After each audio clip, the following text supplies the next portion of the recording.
लंबे बाल वाली सास। सास बहू की उम्र में माँ बेटी जितना फासला होता है, लेकिन फिर भी ना बहू को सास में माँ और ना ही सास को बहू में बेटी दिखती है। कैसे? ओहो, ये बाल भी ना संभाले नहीं संभलते, इतने लंबे और काले। देखने वाले तो कहते हैं कि बहू सास और सास बहू लगती है। कौन है ये लोग माँ जी? मुझे तो नहीं दिखते जो सास को बहू समझ रहे हैं।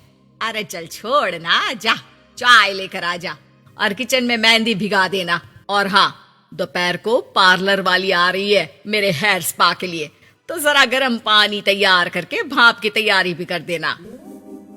बहू खुद के बाल देखती है जो सूखे, बेजान और बेतरीके से बंधे होते हैं। बहू किचन की तरफ जाती है। यहाँ खुद के बालों को संभालने का टाइम नहीं है, ना ही पैसा, लेकिन सास के बालों पर इन्वेस्टमेंट देखकर हैरानी ही होती है मुझे तो। दोपहर को पार्लर वाली सास के बालों को देखकर बोल पड़ती है, ओहो, ये कैसे बाल कर लिए आपने? 2 हफ्ते से मुझे बुलाया नहीं ना, तभी। अरे वो बहू के कारण। मेरे कारण? मैंने कब मना किया था आपको किसी चीज के लिए? अब तू ही मायके चली गई थी ना, अब मैं घर का खाना बनाऊं या फिर बालों की केयर करूं? तू जाकर पानी लेकर आ।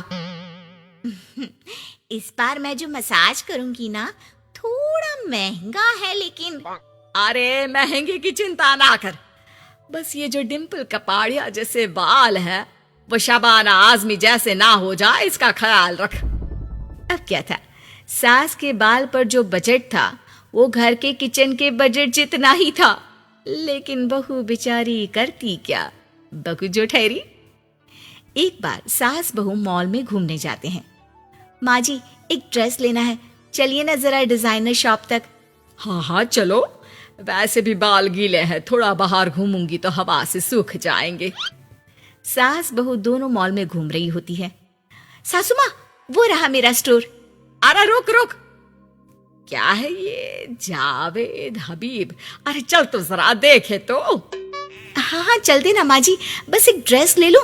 अरे ले लेना ड्रेस बाद में, किसने मना किया है लेने से? सास जावेद हबीब के पार्लर में जाती है, जहाँ सेल्स गर्ल उन्हें पकड़ लेती है। अरे कुछ बालों को सुंदर रखने के लिए क्रीम पाउडर दिखाओ ना, वो क्या है ना, थोड़े बेजान लग रहे हैं। क्यों नहीं, वैसे ये नया प्रोडक्ट लॉन्च हुआ है, इससे आपके बालों की खूबसूरती 4 गुना बढ़ जाएगी। इसे लगाने के बाद ना आपको हेयर स्पा करने की जरूरत पड़ेगी और ना ही किसी महंगे शैम्पू की। बस ये लगाइए और पूरे मोहल्ले में बाल चमकाइए, लहराइए और इतराइए। अरे वाह, कितने का है? इतना सस्ता कि आपको हंसी आ जाएगी। तो एक काम करते हैं ना, पहले हम हंसी लेते हैं, क्यों?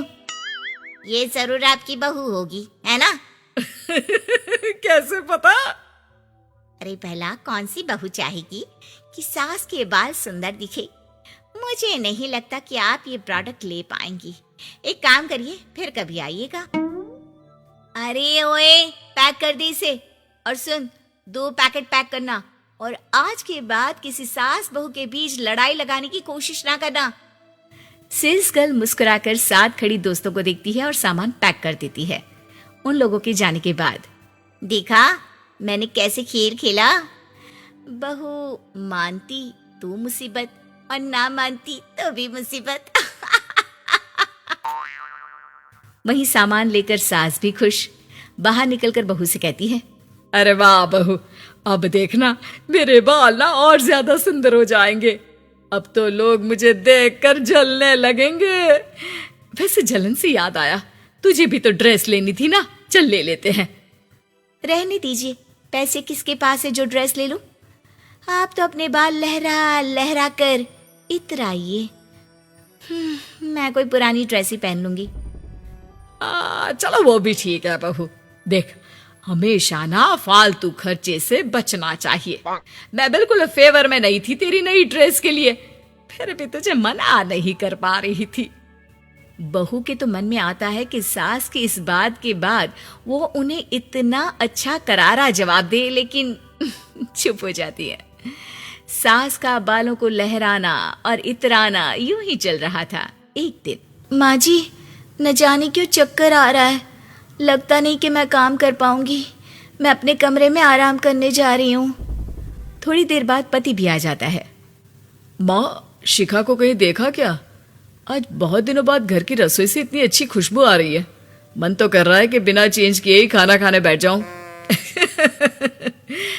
अरे बेटा, खाना आज मैंने बनाया है तो घर तो महकेगा ही। तेरी बीबी बीमार बैठी है। पति हैरान होकर पत्नी के कमरे में जाता है, जहां वो आराम से तानपुरा का शो देख रही थी। अरे, माँ ने तो बताया कि तुम ठीक नहीं हो, पेट में दर्द है। अरे नहीं, वो ना मेरा फेवरेट म्यूजिक शो आने वाला था। अब माँ की तो आदत पता है ना, ये बना दो, वो बना दो, ये दे दो, वो दे दो, तो बस मैंने बहाना बना लिया। पति बीवी की बात पर मुस्कुराता है और वहां से चला जाता है। दरअसल शिखा को म्यूजिक का बड़ा शौक था और उसके पसंदीदा संगीतकार उसके शहर में थे और संगीत की क्लास लेने वाले थे।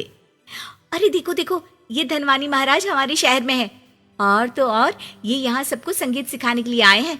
मैं भी इनकी क्लास ज्वाइन करूंगी, कल जाकर पता करती हूँ। सास और पति भी शिखा की बात पर खुश हो जाते हैं। लेकिन अगले रोज जब शिखा वहां से वापस आती है तो उसका मुंह उतरा होता है। अरे क्या हो गया? तेरी शक्ल देखकर क्या उन लोगों ने तुझे लेने से मना कर दिया?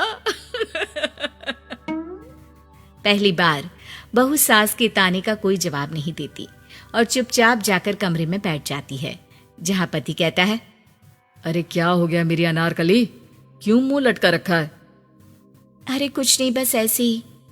सास कमरे के बाहर जाकर खड़ी हो जाती है। अरे मुझे तो बताओ, क्या हो गया? शिखा रोने लगती है और रोते रोते बताती है कि वो लोग 1 लाख रुपए में कोर्स करा रहे, मैं इतने पैसे कहाँ से लाऊं? पति भी चुप हो जाता है, क्योंकि वो जानता है कि इतने पैसे का तो वो भी इंतजाम नहीं कर पाएगा।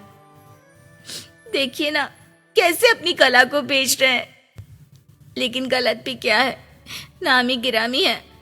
अरे कोई बात नहीं शिखा, मैं कोशिश करता हूँ किसी से उधार लेने की। जब कोर्स करके तुम खुद की क्लास खोलना, उससे जो पैसे आएंगे उससे फीस भर देना। पति कई लोगों से बात करता है, लेकिन उसे कहीं से पैसे नहीं मिलते। शाम को मुंह लटकाकर पति घर आता है।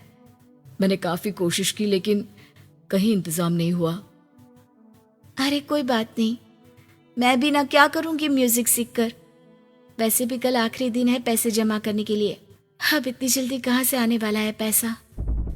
लेकिन अगले दिन, बहू ये ले पैसे, जाकर अपना नाम लिखवा दे संगीत की क्लास के लिए। बहू इतना सारा पैसा देखकर दंग रह जाती है। अरे माँ जी, आप कहाँ गई थी अभी, और ये इतने सारे पैसे कहाँ से आए? सास मुस्कुराकर पीछे मुड़ती है और बहू को अपने सर के बाल दिखाती है, जो अब छोटे छोटे होते हैं।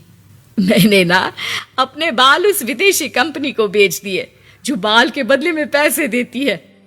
अब मेरे बाल थे ही इतने सुंदर के 1 लाख मिल गए, वरना तेरे बालों का तो कोई 500 भी ना दे। बहू को सास की बात से रोना आ जाता है। वो सास के गले लग जाती है। लेकिन कोई मुझे करोड़ों भी दे ना, तो भी मैं इतनी अच्छी सास ना दूं।